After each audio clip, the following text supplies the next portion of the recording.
Selamat pagi, salam jumpa kembali bagi kita semua, jemaat yang dikasihi oleh Tuhan Yesus Kristus dimanapun berada. Hari ini Sabtu 11 Oktober 2025, kita akan mendengarkan firman Tuhan renungan hari ini.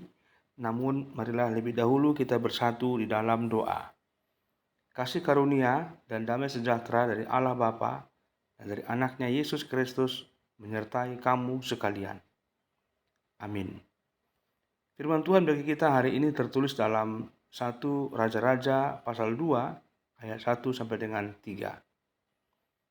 Ketika saat kematian Daud mendekat, ia berpesan kepada Salomo, anaknya, "Aku ini akan menempuh jalan segala yang fana. Maka kuatkanlah hatimu dan berlakulah seperti laki-laki. Lakukanlah kewajibanmu dengan setia terhadap Tuhan Allahmu, dengan hidup menurut jalan yang ditunjukkannya, dan dengan tetap mengikuti segala ketetapan, perintah, peraturan, dan ketentuannya, seperti yang telah tertulis dalam hukum Musa, supaya engkau beruntung dalam segala yang kau lakukan dan dalam segala yang kau tuju." Jadi dulam jodok ajal si Daud lau mate. Martona may bana tu anakna si Salomo din nama.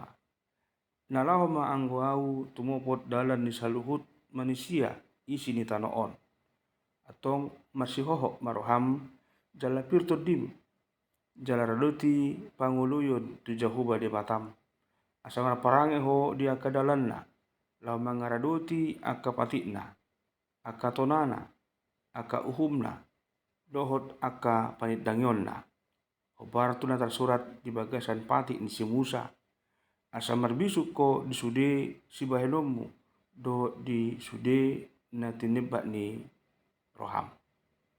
Demikian firman Tuhan. Jemaat yang dikasihi oleh Tuhan Yesus Kristus, warisilah iman yang teguh. Itulah menjadi topik utama renungan kita hari ini. Setiap orang percaya dipanggil untuk mewariskan sesuatu yang lebih berharga daripada harta dunia, yaitu iman yang teguh kepada Tuhan. Inilah yang dilakukan Daud menjelang akhir hidupnya ketika ia berpesan kepada Salomo untuk tetap hidup menurut jalan Tuhan dan berpegang pada segala ketetapannya. Daud tahu bahwa kekuatan sejati seseorang pemimpin, bahkan seorang anak Allah, tidak terletak pada kekuasaan, harta, atau kepandaian, melainkan pada kesetiaan dan ketaatan kepada Tuhan. Pesan ini menjadi warisan iman yang abadi, yang memberi arah dan makna bagi generasi berikutnya. Iman yang teguh bukanlah sesuatu yang muncul tiba-tiba, tetapi dibentuk melalui perjalanan panjang bersama Tuhan. Daud sendiri mengalami banyak jatuh bangun, namun setiap kegagalannya ia selalu kembali kepada Tuhan dengan hati yang rendah. Ia belajar bahwa ketaatan dan pertobatan adalah dasar bagi iman yang hidup.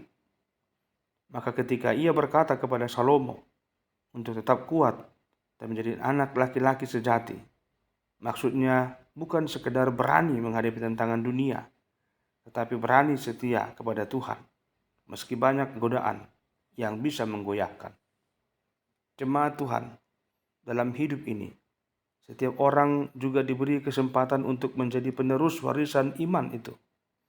Kita tidak selalu bisa meninggalkan harta yang banyak, tetapi kita bisa meninggalkan teladan yang berharga, hidup yang percaya dan setia kepada Tuhan dalam segala keadaan. Ketika anak-anak, keluarga, atau orang-orang di sekitar kita melihat kesetiaan kita kepada Tuhan, mereka sedang menerima warisan rohani yang jauh lebih bernilai dari apapun yang fana di dunia ini. Iman yang teguh mampu menuntun mereka menemukan arah hidup yang benar. Karena itu, marilah kita memelihara iman kita dengan sungguh-sungguh, seperti Salomo yang diingatkan untuk berpegang pada firman Tuhan agar hidupnya berhasil. Di tengah dunia yang mudah goyah, yang penuh godaan, iman yang teguh adalah cangkar yang meneguhkan hati dan memberi harapan. Jika kita hidup berlandaskan firman-Nya, maka hidup kita pun akan menjadi warisan iman bagi generasi berikutnya, dan melalui kesetiaan itu, nama Tuhan akan dimuliakan sepanjang masa. Berbahagialah mereka yang mendengarkan firman Tuhan dan memeliharanya di dalam hatinya. Terima kasih Tuhan buat firman-Mu yang mengingatkan kami pada hari ini, agar kami mewarisi iman yang teguh untuk keturunan kami, anak-anak kami, orang-orang yang kami kasihi di sekitar kami. Perjalanan iman yang teguh itu berdasar kepada perjalanan pengalaman bersama dengan Engkau. Oleh karena itu Tuhan, pekakan juga pikiran hati kami. Jadikan juga untuk melihat berbagai pergumulan, berbagai kesempatan, berbagai hal peristiwa yang kami hadapi. Sebagai pembelajaran bagi kami untuk mengenal Engkau lebih baik, lebih dekat akan kuasa dan kasih-Mu. Itulah dasar untuk memperoleh iman yang sejati dan untuk mewarisi iman yang sejati pula. Maka kuatkanlah hati kami dengan Roh Kudus-Mu, agar kami mampu merasakan setiap peristiwa, setiap gerak kehidupan kami adalah bagian pengenalan kami akan kuasa dan kesetiaan Tuhan. Dalam Kristus kami telah berdoa dan bersyukur kepadamu. Amin. Anugerah Tuhan Yesus Kristus, kasih setia Allah Bapa, dan persekutuan Roh Kudus menyertai kamu sekalian. Amin. Selamat beraktivitas di akhir pekan ini. Tuhan Yesus senantiasa menyertai dan memberkati kita semua. Salam.